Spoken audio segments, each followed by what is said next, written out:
आज की वीडियो में हम बात करने वाले हैं बबल शॉट के बारे में। और इससे पहले हमने सिलेक्शन शॉट के बारे में डिस्कस किया था और अब हम बबल शॉट के बारे में डिस्कस करेंगे। तो बबल शॉट में क्या होता है, वर्किंग है शॉटिंग की, वो बबल्स की तरह काम करता है। तो पहले हम थोड़ा सा वर्किंग को समझते हैं कैसे बबल शॉट काम करता है।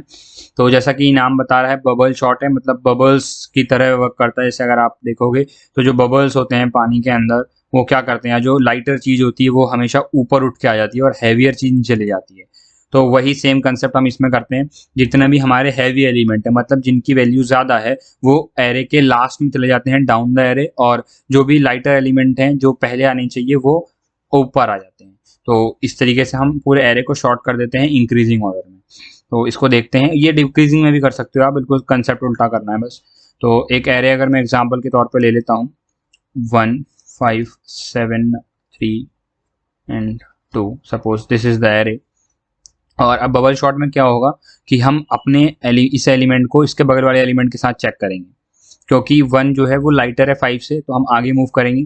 5 लाइटर है 7 से, आगे मूव करेंगे। 7 जो है वो लाइटर है 3 से, नहीं, तो 7 भारी है। तो क्या होगा, जो बबल है ये हल्का वाला जो है ये आगे आ जाएगा और भारी वाला पीछे, मतलब स्वैपिंग हो जाएगी यहाँ पे। तो यहाँ पे स्वैपिंग के बाद इस पे आ जाएगा 3, तो यहाँ पे आ जाएगा 3, और यहाँ पे क्या आ जाएगा, यहाँ पे आ जाएगा 7। ठीक है, तो ये दोनों स्वैप हो गए।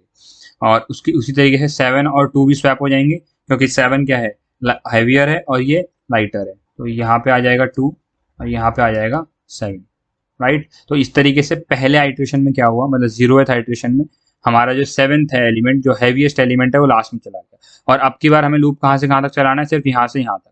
तो इस तरीके से ये वर्क करता है। अब इसको थोड़ा समझते हैं एनिमेशंस की मदद से, ताकि आपको ये बहुत अच्छे से क्लियर हो जाए और आपके दिमाग में छप जाए। तो बबल शॉट में हमने कुछ एलिमेंट्स पहले से ले लिए हैं। 0 1 9 7 6 ये हमारा एरे है, और इसकी इंडेक्सिंग करें तो 0 से 4 तक की इंडेक्सिंग हो गई है इसकी। अब जैसा कि मैंने बताया, पहले हम कंपेयर करेंगे दो एलिमेंट्स को। तो जो 0 है उसको कंपेयर करेंगे 11 के साथ, वो नहीं है, तो हम अगले एलिमेंट 11 और 9, 11 बड़ा था तो स्वैपिंग हो गई। ठीक है, ये देखो यहाँ पे पहले 11 था, 0 को कंपेयर किया तो वो तो नॉर्मल था, तो वो 11 से छोटा था तो कुछ नहीं हुआ। लेकिन जो 11 है वो बड़ा है 9 से, तो यहाँ पे क्या होगी, हमारी स्वैपिंग होगी, 11 आगे चला गया। अब 11 ने 7 के साथ कंपेयर किया, लेकिन जो 7 है वो छोटा है, तो फिर स्वैपिंग होगी और 11 फिर पीछे चले जाएगा। ऐसे 6 के साथ कंपेयर होगा और फिर 11 फिर पीछे चले जाएगा। तो इस तरीके से क्या हुआ, फर्स्ट आइट्रेशन के बाद जो सबसे हैवीएस्ट एलिमेंट है वो लास्ट में आ गया। ठीक है, अब इस तरीके से सेकंड आइट्रेशन चलेगी। सेकंड आइट्रेशन में क्या होने वाला है, जो 0 है वो 9 के साथ कंपेयर करेंगे हम, तो वो तो छोटा है तो आगे बढ़ जाएंगे। 9 जो है वो हैवियर है 7 से, तो ये क्या हो जाएंगे, स्वैप हो जाएंगे। और 9 7 6 से भी हैवियर है तो फिर स्वैप हो जाएगी। तो अब सेकंड आइट्रेशन के बाद क्या हुआ, जो हमारा 9th एलिमेंट है वो भी एट द एंड आ गया। तो इसके अंदर क्या हो रहा है, जो 0th आइट्रेशन है उसके अंदर एक एलिमेंट, लास्ट वाला एलिमेंट अपनी सही पोजीशन पे पहुंच गया, और फर्स्ट आइट्रेशन में 2 एलिमेंट अपनी सही पोजीशन पे पहुंच गए। ठीक है, पीछे से। तो अगर हम कहीं बात करें तो ये तो आई का लूप हो गया, आई इज इक्वल टू 0 से लेकर 1 तक, या जहां तक भी जाएगा आगे तक चेक करेंगे अभी कहाँ तक जाता है, वो लूप हो गया। लेकिन और जे के अंदर हर एक आइट्रेशन में हमें क्या करना है, 2 एलिमेंट को स्वैप करना है अकॉर्डिंग टू देयर वैल्यू। अगर वैल्यू बड़ी है नेक्स्ट से तो स्वैप कर दें। तो उसके लिए हम क्या करते हैं, यहाँ पे हम लूप लगाएंगे जे का और चेक करेंगे एंड देन स्वैप करेंगे, चेक करेंगे स्वैप करेंगे। नहीं, कब तक करना है, n-1 - i तक। ऐसा क्यों बोला मैंने कि हमें n-1 तक जाना है। फर्स्ट आइट्रेशन में हम लास्ट तक गए ना, n-1 तक गए। सेकेंड आइट्रेशन में हम कहाँ तक गए, i is equal to 1, iteration number 1 में हम सिर्फ 9 तक गए, क्योंकि हमें पता है 11 तो पहले से ही सही जगह पे पहुंच चुका है अपनी, तो हम 9 तक गए खाली। अब यहाँ पे कंपेयर करने का बेनिफिट नहीं है, क्योंकि ये तो छोटा ही होगा, क्योंकि सबसे भारी एलिमेंट हमने पहले ही यहाँ भेज दिया था। तो जो सेकेंड टाइम हम गए वो हम n-1 - 1। ठीक है, तो ये 1 जो है और जो ये 0 है यहाँ पे, ये क्या है, i है। 0th iteration, first iteration, first and 0। तो n-1 - i तक हमारा लूप चलेगा j का। j का लूप कहाँ चलेगा, 0 से लेकर n-i - 1 तक। ठीक है, तो आई होप थोड़ा बहुत क्लियरिटी आ रही होगी। थोड़ा और एनिमेशंस देखते हैं, अगली आइट्रेशन देखते हैं क्या होगा, तो आपको ये क्लियर होता जाएगा। आइट्रेशन नंबर 2 के अंदर ये हमारा एरे की सिचुएशन है अभी। तो 0 7 के साथ स्वैप नहीं हो पाएगा, क्योंकि 0 जो है वो छोटा है, तो 7 जो है वो बड़ा है, स्वैपिंग हो जाएगी। 7 आगे 6 पीछे। ठीक है, तो अब क्या हुआ, यहीं तक चलेंगे, क्योंकि अब हमारा n-1 - 2 मतलब यहीं तक आ गए हम। तो ये हमारा हो चुका है। अब अगली आइट्रेशन में अगर हम देखेंगे तो जो 6 है वो 0 स्वैप नहीं करेगा 6 के साथ, छोटा है, और 6 तो अपनी अप्रोप्रिएट पोजीशन पे है ही, तो उसको हम आगे अब चेक नहीं कर सकते, तो 6 जो है वो अपनी पोजीशन पे आ जाएगा, राइट। तो और हम इसके बाद जाने की जरूरत नहीं, क्योंकि इसके बाद सिर्फ एक एलिमेंट बचता है और एक एलिमेंट तो शॉर्टेड होता ही है। तो इस तरीके से हमें कहाँ तक जाना है, इस केस में भी हमें आई की वैल्यू 0 से लेकर n-1 तक ही रन करनी है, और n-2 तक ही रन करनी है। n-2 तक मतलब लेस देन n-1 तक। 0 से लेकर हम 3 तक ही गए, क्योंकि n की वैल्यू 5 थी, 5 - 2 3, ठीक है।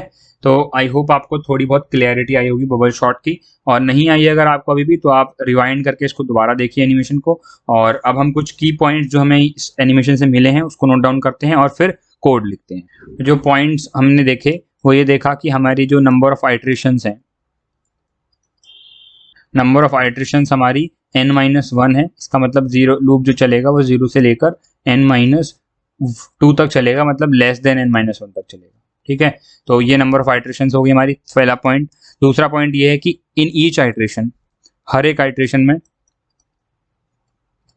इन ईच आइट्रेशन हमें क्या करना है, हमें स्वैप करना है एलिमेंट्स को अकॉर्डिंग टू देयर वैल्यू। और ये स्वैपिंग कहाँ तक चलेगी, जो जे की वैल्यू है वो हमारी हमेशा स्टार्टिंग से लेकर n-i, n-1 - i, या आप ऐसे भी लिख सकते हो n-i-1, वो एक ही बात है। तो इस तरीके से आपको इस लूप को चलाना है, ठीक है। आई होप ये क्लियर हो गया होगा आपको कि हम कैसे ये सब लिखा है मैंने। तो बहुत सिंपल चीज़ है, और अभी अपने एनिमेशन देखे समझ में आ गया होगा। तो एक बार इसका कोड करते हैं और फिर थोड़ा इसके ऊपर और डिस्कशन करते हैं। सो ये हमने पहले कोड लिखा था सिलेक्शन शॉट का, और इसी के अंदर हम बबल शॉट ऐड करने वाले हैं।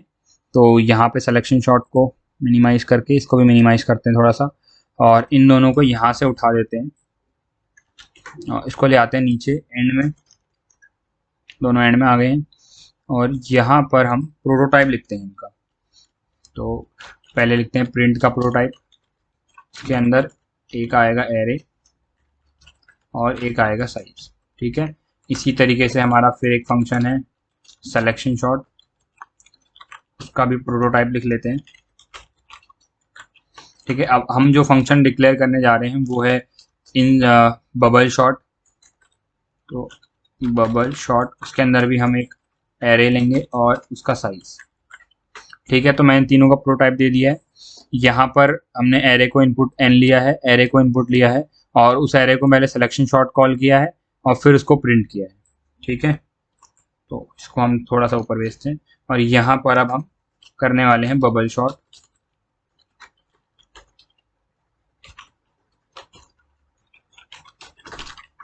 और यहाँ पे कॉल करते हैं बबल शॉट को, उसके अंदर एरे पास करते हैं और साइज पास करते हैं उसका, और फिर उसके बाद हम एरे को प्रिंट करते हैं, ठीक है। तो सिलेक्शन शॉट को भी मैं कमेंटेड कर रहा हूँ, क्योंकि नहीं तो ये शॉट चल जाएगा, और फिर एरे जब शॉर्टेड ही हो गया तो फिर बबल शॉट क्या ही करेगा। तो सिलेक्शन शॉट मैंने यहाँ से काम करने से हटा ही दिया, से कमेंट कर दिए। अब बबल शॉट को हम कॉल कर रहे हैं, उसके बाद उसको हम प्रिंट कर रहे हैं, ठीक है। तो अब हम बबल शॉट के फंक्शन को बनाते हैं, इम्प्लीमेंट करते हैं। तो यहाँ पे मैं बना रहा हूँ उसको void बबल शॉट, ठीक है। तो जैसा कि मैंने बताया क्या होने वाला है, सबसे पहले लूप लगेगा, आई का लूप लगेगा 0 से लेकर i लेस देन n-1 तक, और हर बार i 1 से इंक्रीमेंट होगा, और इसके अंदर हमें स्वैपिंग करनी है। तो हम एक लूप लगाएंगे j का, जो कि 0 से स्टार्ट होगा और कहाँ तक जाएगा, n-1 - i तक जाएगा, मतलब इससे लेस देन या इक्वल टू, ठीक है। यहाँ तक उसको जाना है इक्वल टू करके, या फिर आप n-i से छोटा कर सकते हो। और j को हम 1 से बढ़ाएंगे हर बार, और कंडीशन चेक करेंगे अगर ARR ऑफ i का जो एलिमेंट है वो अगर बड़ा है ARR ऑफ j+1 से, jth एलिमेंट जो है, क्योंकि करंट एलिमेंट j है, तो jth एलिमेंट अगर j+1th एलिमेंट से बड़ा है, मतलब पर्टिकुलर वैल्यू अपने अगले वाले वैल्यू से बड़ी है, तो हमको क्या करना है, स्वैप करना है दोनों को। तो यहाँ पे हम करेंगे swap ARR of j, ARR of j+1, तो ये दोनों स्वैप हो जाएंगी। और इस तरीके से हमारी पहली आइट्रेशन के बाद जो हैवीएस्ट एलिमेंट है वो लास्ट में हो जाएगा। उसको चेक करने के लिए हम यहाँ पर प्रिंट भी कर सकते हैं एरे को, ठीक है। तो अगर हम प्रिंट करेंगे तो पहला एलिमेंट जो है वो एंड में पहुंच जाएगा, हैवीएस्ट एलिमेंट। तो ये बबल शॉट है। पहले एक काम करते हैं, इसको अभी प्रिंट नहीं करते हैं, खाली बबल शॉट करते हैं और नीचे एरे को प्रिंट करके देखते हैं। और एग्जाम्पल हमारा पुराना वाला ही है, तो ये शॉर्टेड हो रहा है। अब कैसे शॉर्टेड हो रहा है, अगर ईच आइट्रेशन, हर एक आइट्रेशन में क्या हो रहा है वो देखना है, तो यहाँ इसको प्रिंट कर लेते हैं और आप यहाँ देख सकते हो हर एक आइट्रेशन में क्या हो रहा है। पहली आइट्रेशन में जो 23 था वो एंड में पहुंच गया। इनिशियल एरे आप देख सकते हो यहाँ पर है, ये इनिशियल एरे है, और 23 यहाँ पर था, लेकिन फर्स्ट आइट्रेशन के बाद वो हैवीएस्ट एलिमेंट लास्ट में पहुंच गया। सेकंड आइट्रेशन में 13 यहाँ पहुंच गया, और थर्ड आइट्रेशन में 12 यहाँ पहुंच गया, फोर्थ में 11, फिफ्थ में 9 यहाँ पहुंच गया, और फिर सिक्स और सेवन, फिर सारे एलिमेंट जो हो गए वो शॉर्टेड हो गए। तो इस तरीके से जो हैवीएस्ट एलिमेंट है वो एंड में पहुंचते जा रहे हैं। ठीक है, तो आई होप आपको ये समझ में आया होगा बबल शॉर्ट कैसे वर्क कर रहा है और क्या ये सिचुएशन हो रही है।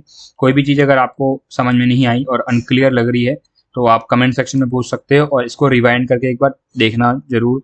अगर आपको कोई चीज़ समझ नहीं आई तो पहले आप इसको रिवाइंड करके देखो, एनिमेशन की मदद से समझो, और जो मैंने समझाया उससे समझो। अगर फिर भी समझ में नहीं आती है या कोई डाउट है तो आप कमेंट सेक्शन में मेरे से पूछ सकते हो, I will reply. I hope you understand bubble short. If yes, then please like this video. Thanks for watching.